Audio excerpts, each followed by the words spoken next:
Do we know for sure who or what killed 3 American soldiers and wounded 34 others at this place called Tower 22 out in the desert in Syria or Jordan or Yemen, depending upon which side of the border you're on at the moment? I do not, but CENTCOM does, the Central Command. The intelligence out there is so good that they have to know where those rockets or missiles came, or drone charges came from. That means that if CENTCOM tells the truth, we might get to the bottom of this.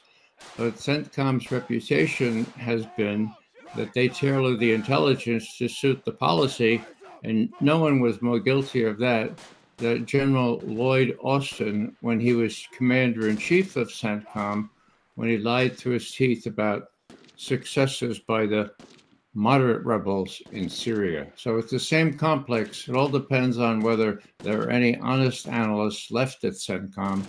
And I would remind people that 50 CENTCOM intelligence analysts and DIA analysts, the Department of Defense Intelligence Agency, 50 of them went to the Inspector General of the Pentagon complaining about how their intelligence was being doctored and falsified at the very top by, guess who? General Austin. And there was an IG investigation, and of course it was done by a 1-star, Austin being a 4-star. You don't know how that came out, okay? But that's unprecedented. 50 intelligence analysts. I wonder if there are any honest ones left down there at CENTCOM. I mean, could this have been, I suppose the answer before I even say what I'm asking is yes, because anything is possible. Is it probable that this was a false flag, either by the Israelis or the Americans, or some entity wanting to start a war there and make it look like someone else's fault? Well, if you look at cui bono, I mean, it was very clear. Even the New York Times about 10 days ago said the president is really interested in making sure that we prevail there. And if an American soldier is killed, well, then, okay. So the warning was there. Whether it was a false flag or not, I give it a 50-50 chance. As you know, Judge, I've been thinking that the Israelis will resort to this in any case, and they would be supported by that part of the coterie in Washington that we rightly call the neocons, the people who see no difference between the interests of Israel, and the interests of Israel are paramount right now, and the interests of the United States.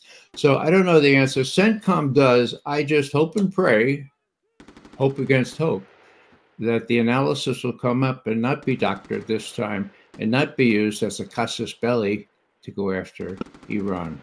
Now, the location of this place is very important, and the location of the attack is important. The United States will say it was in Jordan, which is a place where we are welcomed by the government and lawfully there. It probably was in Syria, where we are invaders, trespassers, interlopers, whatever you want to call us, criminals. We don't belong there. The government doesn't want us there. We have no right to be there, but we are there. Why are we in Syria? There's no national security purpose served by us being in Syria, unless guarding oil is a national security function. Well, let me just state that the satellite photographs that I've seen indicated that it's just on the border of Syria, but it is in Jordan. And we have 2,000 other troops in Jordan. And you're right, they are sort of acquiesced in or invited, the ones in Syria not. Now, when you ask, what are those troops doing in Syria? Well, it goes back to Obama when he said we have to overthrow Bashar al-Assad. Oh, how are you going to do that? Well, you're going to create moderate rebels, okay, good guys that will cooperate with guys like al-Nusra and other al-Qaeda affiliates, and we'll just overthrow Assad. Now, that didn't work out really well. We spent $1 billion developing these people. Where?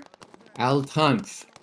How close to this Tower 22 is Al-Tanf? Just a matter of some kilometers. It's just to the other side of the border. So you're right. This thing was supporting Al-Tanf and the training mission for our moderate terrorists. And of course, we've been doing that since Obama without any prospect of success. And now, of course, Bashar al-Assad has consolidated his gains. And the only remaining real problems are up north, where there are another 900 U.S. troops. So what are they doing? Well, they're stealing the oil, according to President Trump. And they're also guarding Chevron's oil things. And they're up there to, kind of just support those remnants who want to get rid of Bashar al-Assad. Lastly, you can't understand U.S. policy toward Syria, of course, if you don't understand U.S. policy toward Israel. Okay, when in 2013 it became clear that the flag was going up, the New York Times bureau chief in Jerusalem went and talked to several Israeli top senior officials. If you're the bureau chief of New York Times, you get to do that. Okay, she said, "What's your preferred outcome in Syria?"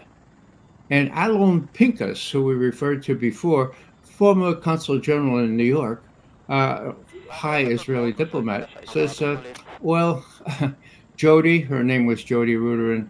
This is sort of awkward to say, but our preferred outcome is no outcome. As long as the Sunni and Shia are fighting each other to the death, Israel has no fear of what happens in Syria." So that's the name of the game. They're there to stir up unrest so Syria cannot present any problem to Israel, even though Israel has occupied part of Syria and that Trump has recognized that occupation up on the Golan Heights. Wouldn't the DIA, I think I have that right, you mentioned them earlier, the Defense Intelligence Agency, have known that this attack was coming, whether it was a drone or whether it was I forget what Larry said it was. I think he said it was a sophisticated missile rather than a drone, even more easily identifiable. Wouldn't there have been a warning that it was coming? Wouldn't there have been the ability to shoot it down before it killed 3 people and wounded 34 others? You must have been a judge at some point. You ask all the right questions. It's in my blood. No, this is a real question. What about this celebrated air defense? Right. I mean, are they sitting ducks there? Do they have the ability to defend themselves? Yeah. So is it possible that the people out there were blissfully unaware that incoming was coming in? I don't know. It's possible because there's been gross malfeasance all around. Is it probable? I don't think so. So you're left to your own devices to figure out cui bono. And I would just suggest, without arguing post hoc ergo propter hoc, you have the New York Times saying if a U.S. service person is killed, Joe Biden's going to change his options and he'll have to retaliate. So who does it profit that 3 Americans, or 5 if you count those SEALs, have been killed? Well, it profits people like Senator Lindsey Graham and other hotheads who say, now we have to go after. We're bomb Iran, like Senator McCain used to say. So that's the name of the game here. And lastly, I'd simply add that it's about 20 days ago, our representative at the UN, the subject was the Houthis and all the damage that they're doing to traffic and so forth in the Red Sea. And she said, we know that Iran approves the plans of the Houthis. Okay. Well, I would really like to see that evidence, because that is the question. U.S. intelligence has said before that we're really nebulous. We can't really figure out how much control Iran has, not only over the Houthis, but over these dissident groups in Iraq and in Syria. How compatible is the CIA with the DIA? Meaning, would the Central Intelligence Agency have known of the likelihood of this attack? And if so, would it have informed its colleagues in the military and the Defense Intelligence Agency? Do they work hand in glove, or are they incompatible? It's really hard to say in this case. You have not only DIA, the Defense Intelligence Agency, but you have the intelligence apparatus of CENTCOM, the Central Command. They would be in the first instance in knowledge of what happened and how it happened and what lacks there were in the air defense system. DIA would be monitoring that, but the CENTCOM would have the action on that. CIA would be, again, monitoring what DIA. So CIA has not been in this business. This is one major lack. It was forfeited by Bobby Gates, the director of the CIA in the 90s. He gave the military intelligence component of the CIA, okay, not under military control, kit and caboodle to the Pentagon. So if you're looking about military intelligence, the CIA has no residual capability to make an independent judgment. And that, my experience in Vietnam will show that that's a terrible sin, because that's why the CIA was set up, to have an objective view on military intelligence, as well as the other aspects of foreign intelligence. What, in your view, is the likelihood that the U.S. will overreact and this will expand or widen the war? And if that happens, it might be to Prime Minister Netanyahu's delight if the U.S. is involved in hostilities in his neighborhood. That's correct. He would delight in it. Now, Larry and I were talking with you just on Friday, and Larry mentioned that hopefully some saner heads would prevail in Washington, saner heads that would say, Mr. Biden, if you attack Iran and this spreads, that's the end of Israel. I believe that to be true.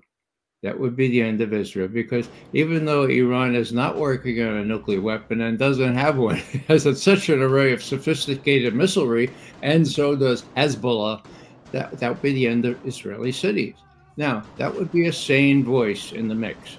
Are there any? I think Larry had to admit, I can't identify any. So what's the answer to your question? It's more likely than not that Biden will authorize kind of a strike that will try to provoke Iran into an open exchange. I still think that the Iranians have been playing this really cleverly. They're on the winning side of all this, with the Houthis, whether they control them or not, and with others that feel strongly about genocide.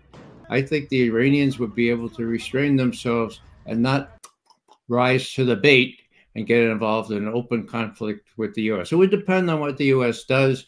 If Senator Graham has its way, yes, there'll be open war.